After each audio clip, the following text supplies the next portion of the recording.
Levitikus, hoofstuk 17. Die Here het verder vir Moses gesê: Jy moet vir Aaron, sy seuns en die res van die Israeliete sê: Die volgende is 'n bevel van die Here. Enige Israeliet wat 'n bees, skaap of bok binne of buite die kamp slag en dit nie na die tabernakel bring om daarvan as offer aan die Here te bring nie, dit moet daardie persoon as bloedskuld toegereken word, want hy het bloed vergiet en moet onder sy mense verwyder word. Die rede daarvoor is sodat die Israeliete hulle offerdiere na die tabernakel toe moet bring as 'n offer aan die Here, omdat hulle dit in die verlede sommer in die oop veld geslag het.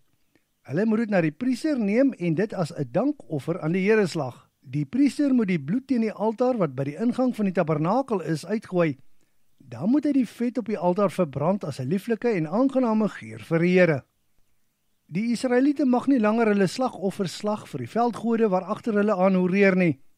Hierdie instruksie geld vir altyd, van geslag tot geslag.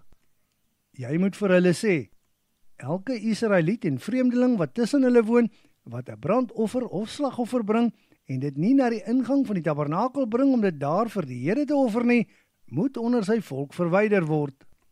Indien daar 'n Israeliet of een van die vreemdelinge wat tussen hulle woon is wat bloed eet, sal ek my aangesig teen daardie persoon draai en hom onder sy volk verwyder.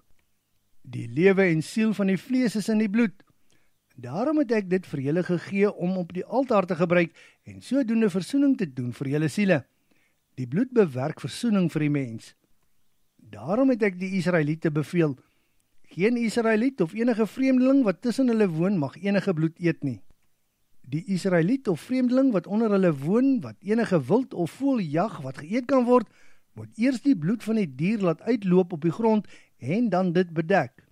Die dier se lewe sit immers in sy bloed. Daarom beveel ek die Israeliete: Julle mag nie enige bloed van 'n dier eet nie, omdat sy lewe in sy bloed is. 'n Persoon wat daarvan eet, sal verwyder word. Die Israeliet of die vreemdeling wat tussen hulle woon, wat 'n verskeurde dier of 'n dier wat self gevrek het eet, moet sy klere was en self ook 'n bad neem.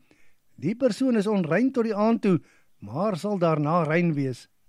Indien hy nie sy klere was of 'n bad neem nie, moet hy verantwoordelik gehou word.